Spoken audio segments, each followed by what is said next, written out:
السلام علیکم فرینڈز، سہیلی دا سٹوری ٹیلر میں آپ سبھی کو خوش آمدید۔ دوستوں، آپ نے آدم علیہ السلام کے بارے میں بہت ساری جانکاری حاصل کی ہوگی، لیکن ہم اس کے بارے میں جتنے مرتبہ بھی ذکر کریں کم ہیں۔ تو چلیے پھر سے ہم آدم علیہ السلام کا واقعہ اپنے دل و دماغ میں تر و تازہ کریں۔ جب انسان نے پہل اس زمین پر قدم رکھا تو اللہ نے انسان کو دنیا میں بھیجنے سے پہلے انسان کے زندہ رہنے کے لیے تمام سامان پیدا فرمایا۔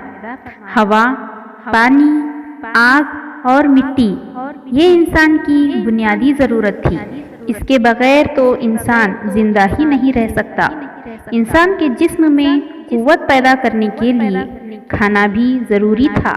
اس کے لیے اللہ نے پھل، پھول، میوے، پودے، ہرے بھرے درخت پیدا کیے۔ اس کے علاوہ سر اٹھائے بلند و بالا پہاڑ، رواں دواں گنگناتے ہوئے چشمے، بل کھاتے دریا، سمندر، چاند، سورج، ستارے، غرض کے ہر وہ چیز جو انسان کے زندہ رہنے کے لیے ضروری تھی پیدا کی۔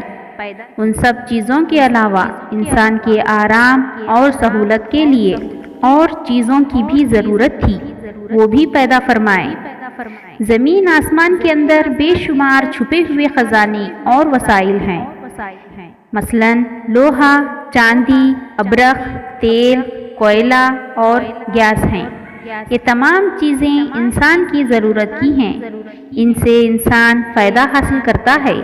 ان تمام چیزوں کو زمین کے اندر سے نکالنے اور دریافت کرنے کے لیے ایک ایسی ذی عقل اور علم رکھنے والی ہستی کی ضرورت تھی جو ان تمام چھپی ہوئی اور اوجھل چیزوں کو ڈھونڈ سکے اور اپنے ہی لیے کارآمد بنائے۔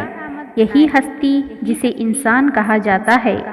انسان کو اللہ نے عقل اور سوچنے سمجھنے کی صلاحیت عطا کی، پھر دنیا میں بھیجا۔ سب سے پہلے انسان حضرت آدم علیہ السلام تھے۔ انسان کی نسل حضرت آدم علیہ السلام سے چلی اور تمام انسان حضرت آدم علیہ السلام کی اولاد ہیں۔ اللہ تعالیٰ نے حضرت آدم علیہ السلام کو پیدا کرنے کے لیے ارادہ ظاہر کیا اور فرشتوں سے کہا، میں زمین پر اپنا خلیفہ بنانے والا ہوں۔ پھر اللہ نے خود اپنے ہاتھوں سے حضرت آدم علیہ السلام کا پتلا بنایا، پھر اسے سنوارا اور اسے مناسب شکل دی۔ اس کے جسم کا ہر حصہ خوبصورتی کے ساتھ بنایا۔ پھر اس مٹی کے پتلے میں اللہ نے روح پھونکی۔ اس کے بعد اللہ نے فرشتوں سے پوچھا کہ چیزوں کے نام بتاؤ اگر تم سچے ہو۔ فرشتوں نے جواب دیا، ہم نہیں جانتے، سب سے زیادہ تو آپ جاننے والے ہیں۔ ہم کو تو بس اتنا ہی علم ہے جو آپ نے ہم کو سکھایا ہے۔ آپ بڑے علم اور برکت والے ہیں۔ اللہ نے آدم سے کہا، اے آدم، ان فرشتوں کو ان چیزوں کے نام بتاؤ۔ اللہ نے آدم کو تمام چیزوں کے نام بتا دیے تو آدم کے علم میں تمام باتیں آ گئیں۔ آدم نے ان چیزوں کے نام بتا دیے تو اللہ نے فرشتوں سے کہا، کیا میں تم سے نہ کہتا تھا کہ میں آسمانوں اور زمین کے اندر کی سب پوشیدہ باتوں کو جانتا ہوں، اور جو کچھ تم ظاہر کرتے ہو اور چھپاتے ہو سب کا علم رکھتا ہوں۔ اور تمام فرشتوں سے کہا کہ آدم کو سجدہ کرو۔ تمام فرشتوں نے آدم کو سجدہ کیا، لیکن ابلیس نے سجدہ کرنے سے انکار کر دیا۔ وہ غرور کرنے والوں میں سے تھا۔ تجھے کس چیز نے سجدہ کرنے سے روکا جبکہ میں نے تجھے حکم دیا تھا؟ اللہ نے پوچھا۔ ابلیس نے کہا کہ آپ نے انسان کو مٹی سے بنایا اور مجھے آگ سے پیدا کیا۔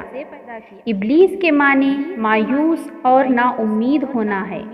اسی لیے کہا گیا کہ جو شخص اللہ سے نا امید ہوتا ہے وہ ابلیس کے تابع ہوتا ہے۔ جو لوگ ابلیس اور شیطان کے بہکاوے میں آ جاتے ہیں وہ پست ہمت ہوتے ہیں۔ جو فرائض ان کے ذمے ہوتے ہیں وہ ادا نہیں کرتے اور ذلیل و خوار ہوتے ہیں۔ جب ابلیس نے سجدہ کرنے سے انکار کیا تو اللہ نے فرمایا تو آسمان سے اتر، تو نے تکبر کیا اور تو ذلیل و خوار ہوا۔ ابلیس نے کہا کہ مجھے قیامت کے دن تک مہلت دیجیے۔ اس پر اللہ نے فرمایا تجھے مہلت دی گئی۔ ابلیس نے کہا میں تیرے بندوں کو گمراہ کروں گا اور ہر طرف سے ان کو گھیرے میں رکھوں گا، وہ تیرے شکر بھی نہیں کریں گے۔ اللہ تعالیٰ نے حضرت آدم علیہ السلام کو حکم دیا کہ اے آدم، تم اور تمہاری بیوی بہشت میں رہو اور جو کچھ کھانا ہے فراغت سے کھاؤ، اور ایک خاص درخت کی طرف اشارہ کرتے ہوئے کہا کہ اس درخت کی طرف نہ جاؤ ورنہ تم ظالم قرار دیے جاؤ گے۔ چنانچہ آدم علیہ السلام اور حضرت بی بی حوا علیہ السلام آرام سے رہنے لگے تو شیطان نے دونوں کے دلوں میں وسوسہ ڈالا کہ تمہارے رب نے تم دونوں کو اس درخت کے قریب جانے سے اس لیے منع فرمایا کہ کہیں ایسا نہ ہو کہ تم ہمیشہ ہمیشہ کے لیے زندہ رہنے لگو۔ میں تمہارا خیر خواہ ہوں اور تم دونوں کی بھلائی چاہتا ہوں۔ شیطان کے فریب میں آ کر حضرت آدم علیہ السلام اور حوا نے درخت کا پھل چکھ لیا تو دونوں بہشتی لباس سے محروم ہو گئے، ان کے جسم سے بہشت کا لباس اتر گیا۔ دونوں اپنے اوپر جنت کے پتے جوڑ جوڑ کر رکھنے لگے۔